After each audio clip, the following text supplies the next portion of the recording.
Bom dia, boa tarde, boa noite, minha gente. Está começando mais um episódio do nosso podcast F1 a todo vapor, que você nos acompanha tanto em vídeo pelo YouTube quanto também no seu agregador favorito de podcast. Nós estamos no episódio 239 do nosso podcast F1 a todo vapor e hoje nós vamos analisar tudo o que aconteceu no GP da Itália de 2024 da Fórmula 1, a 16ª etapa do campeonato.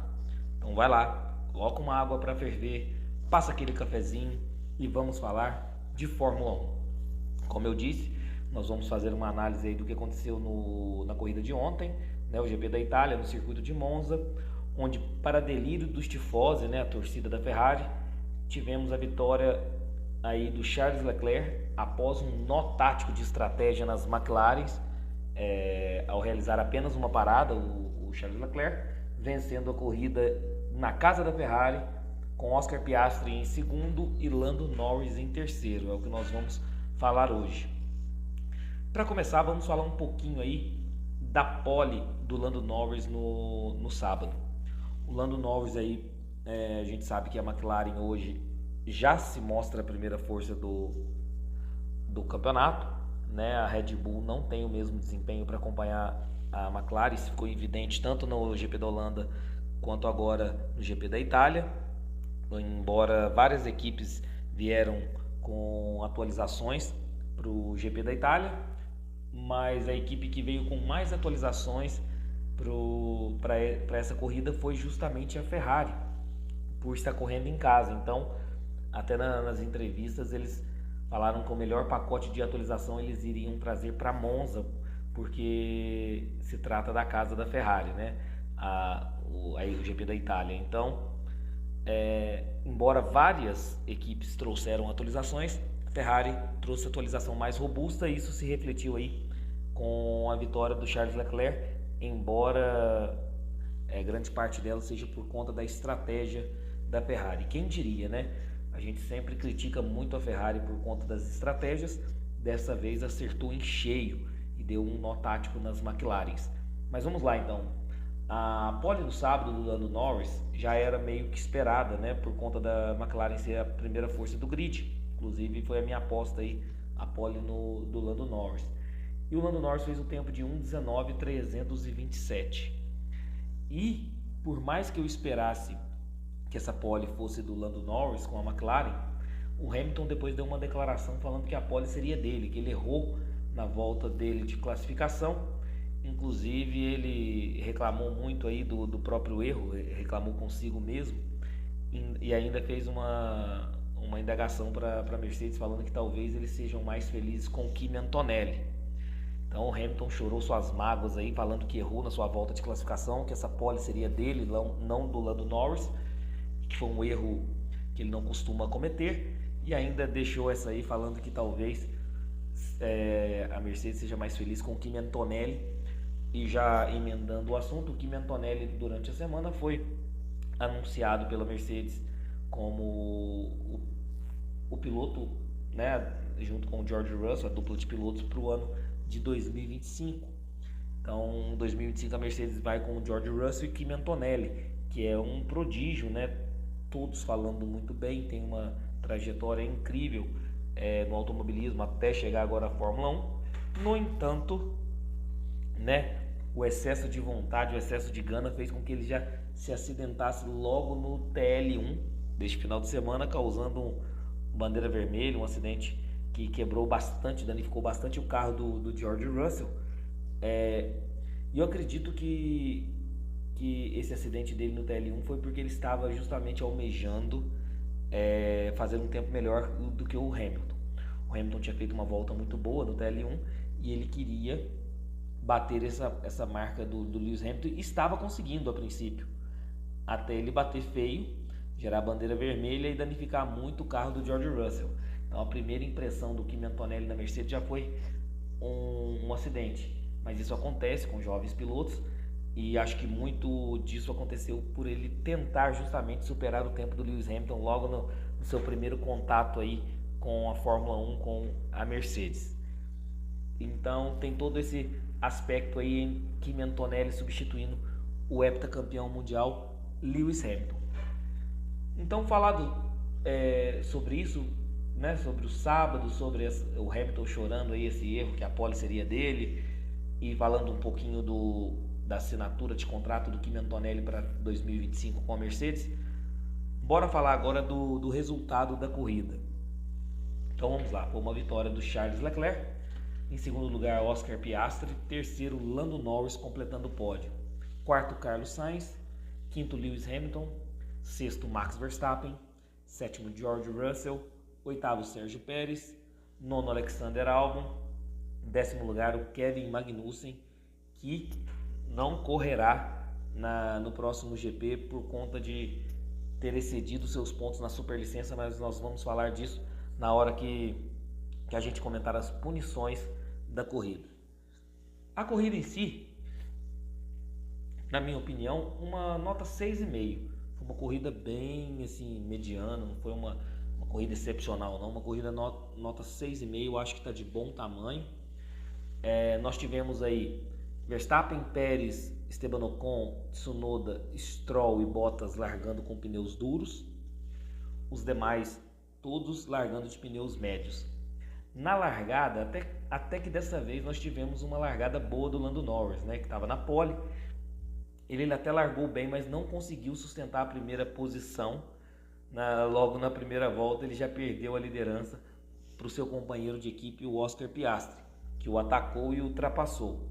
Então, ou seja, o Norris dessa vez não largou mal, largou até bem, mas não conseguiu sustentar a primeira posição, e nem uma volta, na verdade. Na primeira volta ali, logo nas primeiras curvas, ele já perde a posição e a liderança para o Oscar Piastri.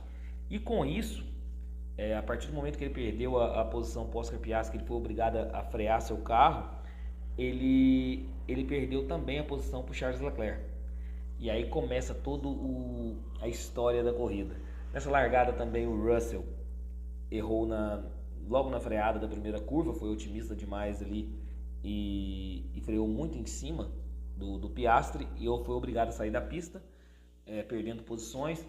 Nós tivemos também a batida aí do Hülkenberg e do Tsunoda, e isso obrigou até o Hülkenberg a parar e trocar sua asa dianteira, punição de 10 segundos para o Hülkenberg, foi completamente errado nesse acidente, e o Tsunoda foi obrigado a abandonar a corrida por conta disso, e nesse entreveiro todo o Ricciardo também recebeu 5 segundos de punição.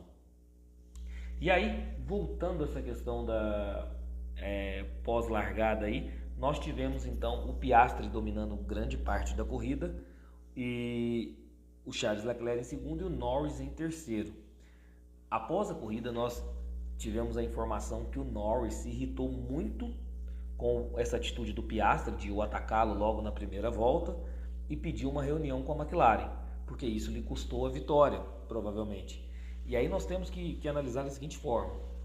Eu não sei como que é o ambiente da McLaren, mas se eles são livres para competir ou se lá realmente tem um critério, uma ordem de equipe pré-estabelecida. Porque se eles forem livres para competir, Piastri simplesmente foi genial, pressionou, ultrapassou o Norris na pista sem nenhum tipo de artifício. Mas, se a gente pensar do ponto de vista da equipe, do ponto de vista da disputa de título, seja no campeonato de construtores, ou seja, não sei se o Norris tem essa ambição de talvez alcançar a pontuação do Max Verstappen, isso prejudicou uma corrida do Norris na qual ele poderia ter 25 pontos, né? Então, vamos ver aí quais serão os próximos episódios em relação à McLaren. Eu confesso que, por mais que eu goste do Piastri e acho que ele tem um talento absurdo, pode ser um futuro campeão da Fórmula 1, eu acho que quando se trata de equipe, principalmente em P1 e P2, pelo menos na primeira volta a gente tem que respeitar, né, o primeiro piloto, tem que ter uma ordem de equipe em relação a isso, porque por mais talento ou que a ultrapassagem seja limpa, eu não estou questionando isso, até porque o Piastri foi muito talentoso, em se tratando de equipe eles são funcionários da McLaren, né? Então tem que ser o bem comum da McLaren, e hoje o primeiro piloto da McLaren, quem possivelmente disputa o título com o Verstappen do campeonato de pilotos, é o Lando Norris. Lando Norris sendo o primeiro piloto e o postulante aí a tirar o título do Max Verstappen, o Piastri deveria respeitar essa primeira posição e sim defender o Norris de outros pilotos e não atacá-lo, ultrapassá-lo e tentar vencer a corrida, né? Então, na minha humilde opinião, eu acho que faltou pulso firme da McLaren em estabelecer isso e o Piastri tinha que defender o Lando Norris ao invés de ultrapassá-lo, porque eles são funcionários da mesma equipe, querendo o bem comum da McLaren, seja para o título de construtores e também no título de pilotos, quem tem mais chances de competir com o Max Verstappen é o Lando Norris. Então, acho que houve um erro da McLaren em relação a isso. Vamos ver os próximos episódios. Em relação à corrida do Norris, não foi lá uma corrida também digna de vitórias, né? Convenhamos. Ele até largou bem, mas cedeu essa posição para o Piastri. Ele parou na volta 15, fritando os pneus, quase teve uma punição por conta disso, para tentar um undercut no Leclerc. E a princípio, a McLaren achou que poderia ter dado certo esse undercut, porque o Leclerc parou logo em seguida e deu certo até a gente descobrir que a Ferrari teria estratégia de apenas uma parada e não duas. E com isso, o Lando Norris errou também na volta 33, deixando o Leclerc se aproximar muito e foi obrigado a ir para os boxes fazer sua segunda parada. E aí foi o pulo do gato da Ferrari, que já tinha isso pré-estabelecido anteriormente em um rádio aí que o Leclerc questiona da equipe. Então é mais fácil a gente falar: calma, Leclerc, a gente sabe o que a gente está fazendo. Dessa vez a Ferrari acertou sim, e o Norris então ele perde a primeira posição pro Piastri, ele frita os pneus para ir para os boxes na volta 15, ele erra na volta 33 e deixa o Leclerc se aproximar. O Norris também não fez uma corrida digna de um campeão da Fórmula 1, né? Em relação a essa questão do Norris largar mal, que a gente vem comentando, ou dele não sustentar a primeira posição logo na primeira volta da corrida, eu tenho um dado interessante aqui. Vamos lá. Começou na Rússia em 2021.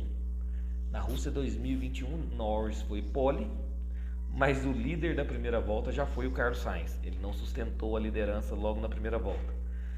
Brasil 2023 na corrida sprint. A pole da sprint foi do Norris e o líder logo na primeira volta foi o Verstappen.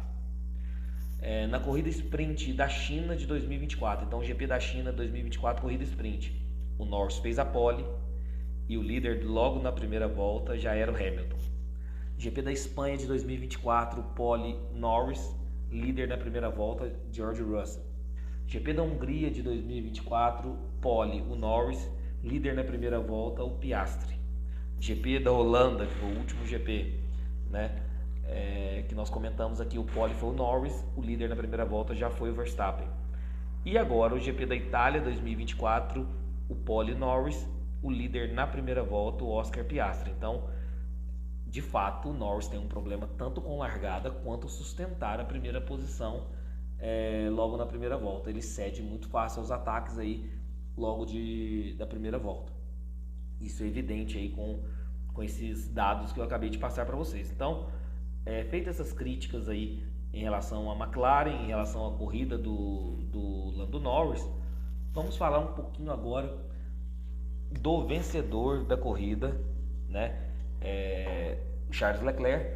Primeiro vamos falar aí que a Ferrari veio com um uniforme lindo, na minha opinião, esse uniforme preto da Ferrari, que homenageou aí para o GP de Monza de 2024, lindo. Eu esperava que o carro também tivesse mais detalhes em preto, foi apenas um detalhe ali logo no aerofólio, não teve nada demais. Eu esperava muito mais, quem sabe uma Ferrari preta para esse GP seria interessantíssimo, né?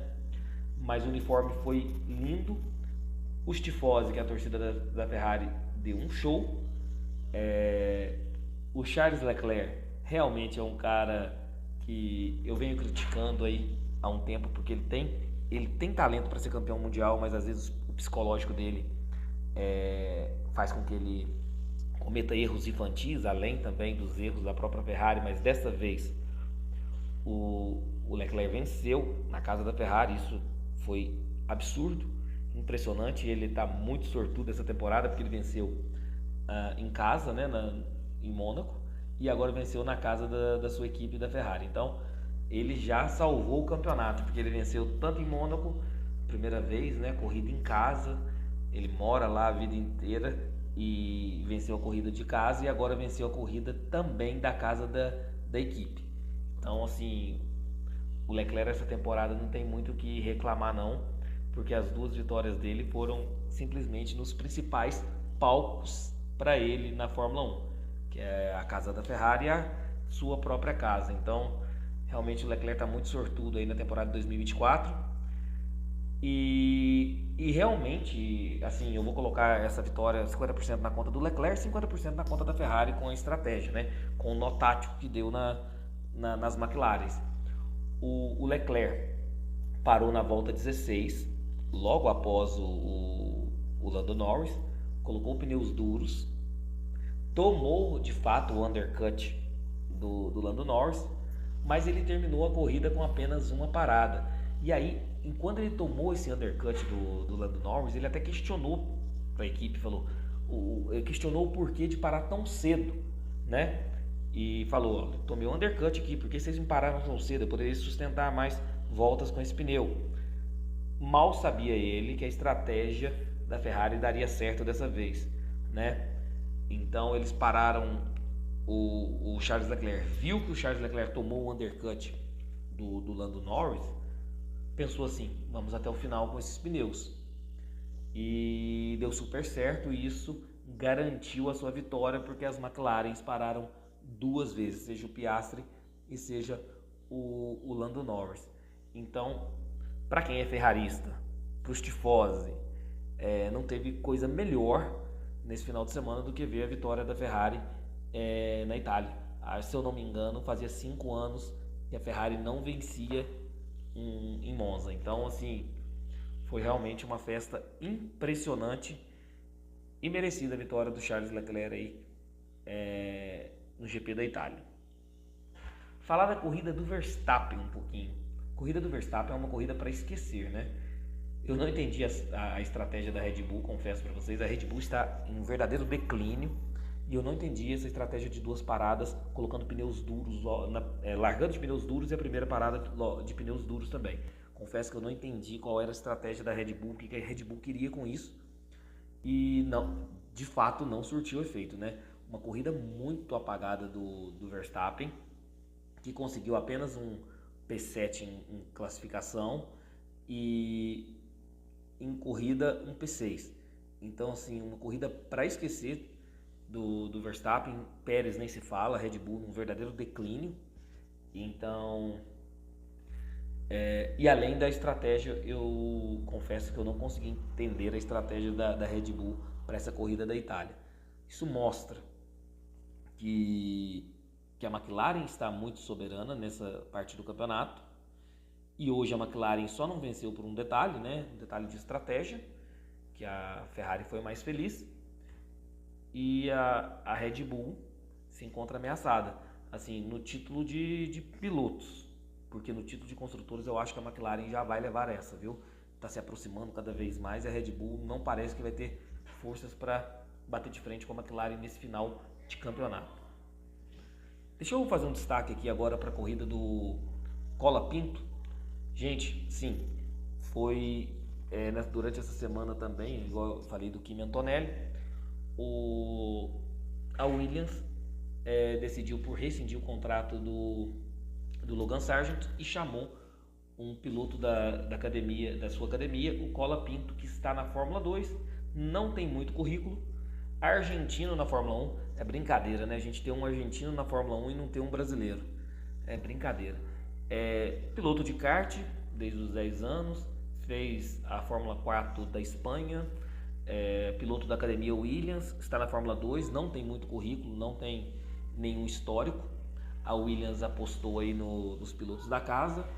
Claramente o Logan Sargent não estava gerando nenhum tipo de resultado e não estava realmente atingindo nenhum tipo de objetivo da equipe na Fórmula 1. Estava lá só para passeio, né? A gente sabe disso, a gente critica muito o Logan Sargent, mas eu não esperava que a decisão fosse trocar 6 por meia dúzia, eu acho, viu? Porque o que que acontece? Por mais que eu tenha que exaltar que a corrida dele de um P18, ele conseguiu um P12, né? Ele largou em P18 e teve uma classificação final de P12, mas muito foi circunstancial, né? Pelos acidentes, pelos erros dos demais pilotos, etc e tal, os abandonos, etc. Foi bem circunstancial o P12 dele, não foi simplesmente mérito de várias ultrapassagens. Mas eu confesso, posso estar enganado, posso queimar minha língua, eu confesso que trocou 6 por meia dúzia. Porque investiu. Acho até interessante a Williams dar oportunidade para pilotos da sua academia, né? Pilotos da casa. Mas a princípio a Escola Pinto parece que ele. Eu, por exemplo, nem conhecia, para ser sincero para vocês. Né? Eu já ouvi falar por conta da Fórmula 2, mas não conhecia. E agora que eu fui olhar a trajetória dele, é uma trajetória pouquíssimo vitoriosa. Então, não acredito que ele vai desempenhar um bom papel na Fórmula 1. Espero estar enganado, espero queimar a minha língua, mas eu acho que foi 6 por meia dúzia aí da Williams, viu? E fica a minha insatisfação. Um argentino na Fórmula 1 e não temos um brasileiro, mesmo sabendo que a gente tem um Felipe Drugovich, que é extremamente talentoso, um Gabriel Bortoleto, que é extremamente talentoso, e aí nós temos um argentino na Fórmula 1. Mas assim, em relação a essa corrida de P18 para P12, até que foi um resultado interessante do Colapinto para a estreia na Fórmula 1. Por falar em jovens pilotos, nós temos aí um rumor na Sauber entre quem será o seu piloto, seu outro piloto, né? A gente sabe que o Hülkenberg vai para a temporada 2025, quem será o companheiro do Hülkenberg? Se é o Bottas ou o Gabriel Bortoleto. Me parece que o impasse que está aí é porque estão oferecendo apenas um ano de contrato para o Bottas e o Bottas não aceita nessas condições. O Bottas queria 2 ou mais anos de contrato. E se o Bottas não aceitar essas condições e não chegar a um acordo, Gabriel Bortoleto é uma opção para a Sauber. Eu confesso que eu estou aqui na torcida, eu quero ver um brasileiro na Fórmula 1. Tomara que não chegue nesse acordo com o Bottas aí. Bottas também já deu o que tinha que dar, tem que aposentar da Fórmula 1, deixar os jovens pilotos ocuparem os lugares, né? Esses veteranos que não estão entregando resultado tem que sair logo da Fórmula 1. Então, tô na torcida aqui. O Bortoleto é uma das opções para a Sauber. E se não chegar a esse acordo com o Bottas, eu torço para que o Gabriel Bortoleto corra em 2025 na Fórmula 1. Bortoleto que tem um patrocínio, um apoio muito interessante de Fernando Alonso. Então, pode ser que o Fernando Alonso tenha uma moral aí para mexer os pauzinhos para que fortaleça a entrada dele na Fórmula 1. Nós, como brasileiros, temos que torcer para isso, né? Tem também o rumor do Liam Lawson na RB, mas ainda nada confirmado. Eu também acho provável que para 2025 o Liam Lawson tenha vaga na RB, na Fórmula 1. Então, mas ainda não tem confirmação. Então, também torço para o Liam Lawson estar na RB. Deus me perdoe de Daniel Ricciardo, né? Já deu o que tinha que dar, assim como o Bottas. Temos que destacar também que o Drugovich ficou fora do treino livre por uma decisão do Alonso. A princípio, o Felipe Drugovich iria realizar o TL1 e aí o Alonso barrou o treino do Drugovich. Outra questão também é a Globo aí brigando pelo possível direito de transmissão da Fórmula 1 a partir de 2025. Se a Band não renovar, né? A Globo parece que tem interesse e eu, para ser sincero, seja a Globo ou seja a Band, eu quero a Fórmula 1 na TV aberta. É isso que é o mais importante, a gente ter Fórmula 1 na TV aberta, porque o Brasil é o único país do mundo privilegiado com isso, né? Ter a Fórmula 1 sem pagar, né? Em TV aberta. Seja a Globo ou seja a Band, sendo TV aberta, eu estou satisfeito de ver a Fórmula 1. Mas a princípio, pelo que o Sérgio Maurício deu a entender na transmissão da corrida, parece que a Band vai continuar aí com os direitos de transmissão da Fórmula 1, não vai ceder não. Outro destaque que eu queria mencionar é o protesto aí de cerca de uns 100 funcionários da Alpine contra os motores de 2026. Fizeram esse protesto justamente no GP da Itália, questionando aí que a questão se vai ter tempo para conseguir desempenhar um bom papel aí na unidade de motores aí para 2026. Então teve esse protesto. Vamos falar das punições agora. Eu adiantei um pouquinho, o Nico Hülkenberg teve uma penalidade de 10 segundos por causar a colisão com o Yuki Tsunoda, inclusive fazendo o Yuki Tsunoda abandonar a prova. Essa penalidade foi feita durante a corrida. E agora, penalidades acrescentadas ao final da corrida. O Kevin Magnussen, 10 segundos por causar uma colisão com o Pierre Gasly. Ele foi otimista demais na curva. Ele achou que só tinha ele correndo, né? Então ele realmente ele errou na freada da curva e foi para cima do Gasly com tudo. Então tomou 10 segundos justo. E nesse caso do Magnussen, além dos 10 segundos, ele também tomou pontos na superlicença e com isso ele excedeu aí em pontos na superlicença e está fora, está banido da próxima corrida, que é o GP do Azerbaijão. Então o Magnussen está fora por conta desses pontos na superlicença. Daniel Ricciardo também teve uma penalidade de 5 segundos, porque ele obrigou o Hülkenberg a conduzir fora da pista, né, nesse incidente com o Yuki Tsunoda antes, né? E Daniel Ricciardo também tomou mais 10 segundos porque não cumpriu a penalização durante a paragem, né, nos boxes. Então essas foram as punições.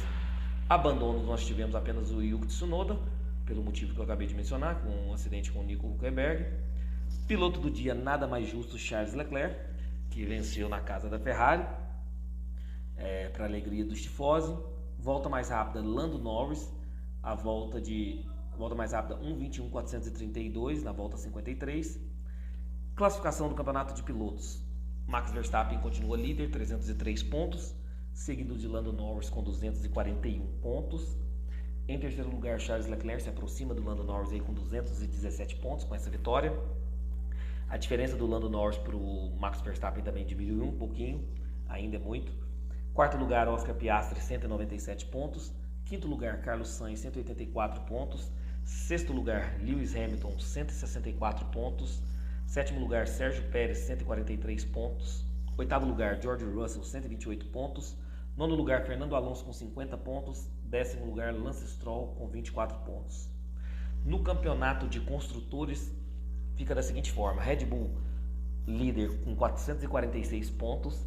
A McLaren está coladinha na Red Bull com 438 pontos, apenas 8 pontos de diferença. Terceiro lugar, a Ferrari com 407 pontos, aí com essa vitória do Charles Leclerc e também um bom desempenho do Carlos Sainz. Ferrari também aí colando próximo da McLaren e também da Red Bull como terceira força. Quarto lugar, a Mercedes com 292 pontos. Quinto lugar, Aston Martin, 74 pontos. Sexto lugar, a RB com 34 pontos. Sétimo lugar, a Haas com 28 pontos. Oitavo lugar, a Alpine com 13 pontos. Nono lugar, a Williams com 6 pontos. O próximo GP daqui 15 dias é o GP do Azerbaijão. O GP do Azerbaijão está na Fórmula 1 desde 2016.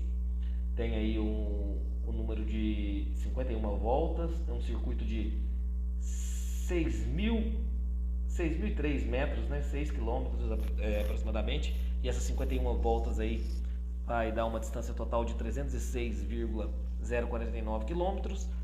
Recorde da pista foi no ano de 2019, com uma volta do Charles Leclerc com 1:43.009. Duas zonas de DRS, pista de rua e uma pista com algumas retas bem rápidas. Então é o GP do Azerbaijão. E vamos falar aí da gama de pneus da Pirelli, assim como o GP da Itália. O GP do Azerbaijão vai com a gama mais macia de pneus C3, C4 e C5. E vamos para os horários aí do GP do Azerbaijão, próxima corrida da Fórmula 1. No dia 13 de setembro, sexta-feira, TL1 às 6h30 da manhã com transmissão da Band Esportes. Na sexta também, TL2 às 10 horas da manhã com transmissão da Band Esportes. No dia 14 de setembro, no sábado, o TL3 5h30 da manhã com transmissão da Band Esportes. No sábado também, dia 14 de setembro, às 9 horas da manhã, o Qualify, né? Treino de classificação com transmissão da Band, 9 horas da manhã do sábado, dia 14. E no dia 15 de setembro, domingo, a corrida do Azerbaijão, às 8 horas da manhã, com transmissão da Band.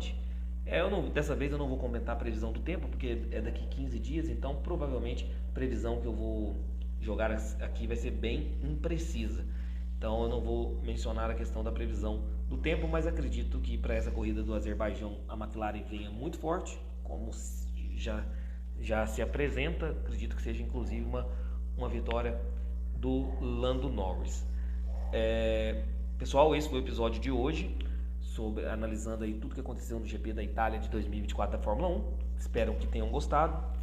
Deixa o like no vídeo se você estiver no YouTube, se inscreva no canal. Se você estiver no seu agregador de podcast, vai lá, dá 5 estrelas, dá aquela força pra gente.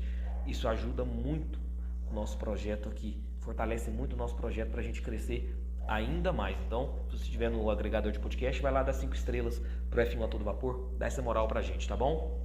Um abração a todos e fiquem com Deus.